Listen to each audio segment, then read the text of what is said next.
მოგესალმებით კიდევ ერთხელ მივესალმებით პირველის მაყურებელს რამდენიმე დღეა უკვე ვიცით რომ გიორგი ახობაძის განაჩენი პირველ რიგში დავიწყებ იმით რომ წინა კვირას უნდა გამოცხადებულიყო განაჩენი ვინაიდან ზოგადად მოსამართლისგან ჰქონდა ეს ინფორმაცია რომ უნდა დაესრულებინა საქმე გიორგი იტყოდა და საბოლოო სიტყვას და მოსამართლე ან დარბაზიდან გასვლის შემდეგ უკვე სათათბირო ოთახიდან გამოვიდო და გამოაცხადებდა საბოლოო გადაწყვეტილებას ან იმავე დღესვე გამოაცხადებდა სათათბიროდ გაუსვლელად გადაწყვეტილებას თუმცა მიუხედავად ამისა წინა პროცესზე გაცხადდა რომ მოსამართლე გადაწყვეტილად ამბობს იმას რომ ორშაბათს დილის 10 საათზე გამოცხადდება განაჩენი ანუ ფაქტობრივად ფორმალური მხარეც არ არის რაღაც დარჩენილი გარდა იმისა რომ მოსამართლემ გამოაცხადოს საბოლოო გადაწყვეტილება ანუ გიორგი საბოლოო სიტყვა ნათქვამი აქვს და გუშინ ვიმყოფებოდით იმ რეჟიმში როცა დღეს 10 საათზე ველოდით უკვე საბოლოო გადაწყვეტილების გამოცხადებას მოსამართლის მხრიდან თუმცა გუშინ გვიან საათებში საღამოს დამიკავშირდნენ შემადგენლობიდან და ძალიან მოკლედ მითხრეს რომ დაგეგმილი პროცესი რომელიც 10 საათზე უნდა გამართულიყო რატომღაც გაუქმდა და შესაბამისად განაჩენი დღეს 10 საათზე არ გამოცხადდებოდა. რაღაც მიზეზებთან დაკავშირებით როდესაც ჩავეკითხე, ხა განსაკუთრებული მიზეზი ბუნებრივია ამას არ სჭირდება, თუმცა ითქვა, დასახელდა ის, რომ მოსამართლე სათათბიროდ იყო გასული, რაც ისედაც ცნობილი იყო ჩვენთვის, რომ შაბათ-კვირა ზოგადად ეს დრო სათათბიროდ იყო გამოსაყენებლად და მიზეზი დასახელდა უბრალოდ ის, რომ მოსამართლე არის სათათბიროდ გასული და ხა დამატებით არ უთქვამს თანაშემწეს, რომ კიდევ დამატებით დრო ესაჭიროება, თუმცა დასკვნა არის ის, რომ მოსამართლე კვლავაც არის სათათბიროდ გასული და სათათბირო ოთახიდან არ დაბრუნებულა.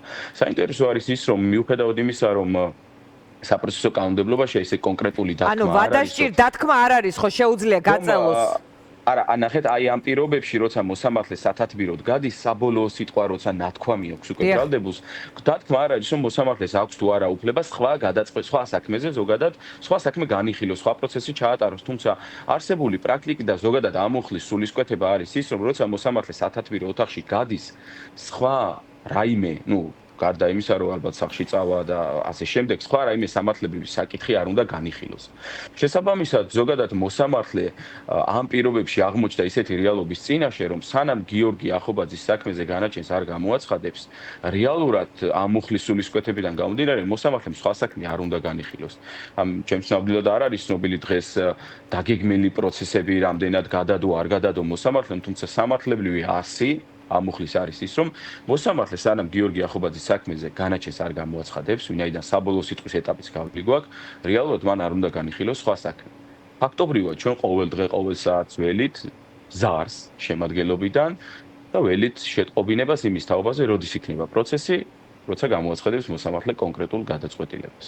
კი ბატონო, ლაშა, რა შეიძლება უკავშირდებოდეს ეს გადადება? მე შესავალში ვახსენე, მაგალითად საბას ხვიტარიძის кейსი თითქოს რაღაცნაირი განცდა ხომ არ რჩება, რომ ცოტა შემსუბუქების გზით შეიძლება წავიდნენ ან ჯერ არ იციან რაღაც პოლიტიკურ კონტექსტს არის ეს მიბმული და ჯერ არ იციან რა ტიპის გადაწყვეტილება მიიღონ. აი როგორ ფიქრობთ, რა ვერსია არსებობს თქვენთვის? ერთ საინტერესო რამესაც დავამატებ, დღეს ფაქტობრივად 9 საათში უნდა ყოფილიყო ჩემ ორ საქმეზე განაჩენი ანატოლი გიგაურის საქმეზე 11-ის 9-ზე ველოდით. თქვენ ადვოკატი იქაც ხართ, ხო?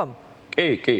და მოსამართლე მაგაც ესე განსაზღვრა იმპერატიულად რომ ორშაბათს გამოაცხადებ განაჩენს. მოვისმენ რეპლიკებს, საბოლოო სიტყვას გამოაცხადებ განაჩენს. მივდივართ დღეს პროცესზე, ვასრულებთ 10 წუთში რეპლიკებს და უბრალოდ აქ სთხოვა მოსამართლემ რომ საბოლოო სიტყვის უფლებით არ ესარგებლა, გადადებდა და მომდევნო ეტაპზე ესარგებლა ბრალდებულ საბოლოო სიტყვის უფლებით, რაც დაიტოვა ფაქტობრივად მოსამართლემ საშუალება რომ სხვა საქმეები განიხილოს ამ პერიოდში. მოსამართლემ ეს იმით ახსნა რომ აქ ჩვენ აუცილებელი მოგერიებას დავთ იმას რომ ანატოლი გიგაური იყო აუცილებელი მოგერიების ფარგლებში რო საქმედებას ახორციელებდა და მოსამართლემ ახსნა კონკრეტული სამართლებრივი საფუძვლებიდან გამომდინარე რომ ძალიან რთული საკითხები იყო გადასაჭრელი, დასმული მის წინაშე და დრო კიდევ ჭირდებოდა. სიტყვით ეს თქვა, რომ ყველა ფაქტების შეჯერების მიზნით ჭირდებოდა მას კიდევ რამდენიმე დღე და აიღებდა რამდენიმე დღეს ამ საკითხების გადასაჭრელად. ანუ დღეს რეალურად გუშინ კი გავიგე ახობაძის საქმეზე, მაგრამ დღეს რეალურად დაემატა მეორე საქმე, პირველ საქმეს როცა ორივე საქმეზე ფაქტობრივად განაჩენის გამოცხადება გადაიდო. რაც შეეხება ვარაუდებს, ეჭვებს, ესეთი რაღაცა ზოგადად ეხა მე რამდენიმე წელია, დაახლოებით 9 წელი ამ სფეროში ვარ. ფაქტობრივად არ მახსენდება. ვერ ვიტყვი რომ ეს რაღაც არ ყოფილა, არ გამიგია რაღაც, მაგრამ არ მახსენდება ეს რაღაც, როცა ახობაძის შემთხვევაში ორჯერ დაგეგმილი განაჩენის გამოცხადება გადაიდო, გიგაურის შემთხვევაში ერთხელ. ესეთი რაღაც არ ხდება, ეს არ არის ყოველდღიურობა, ჩვენი პრაქტიკის შემადგენელი ნაწილი არ არის და ამას არ ვართ მიჩვეული ადვოკატები.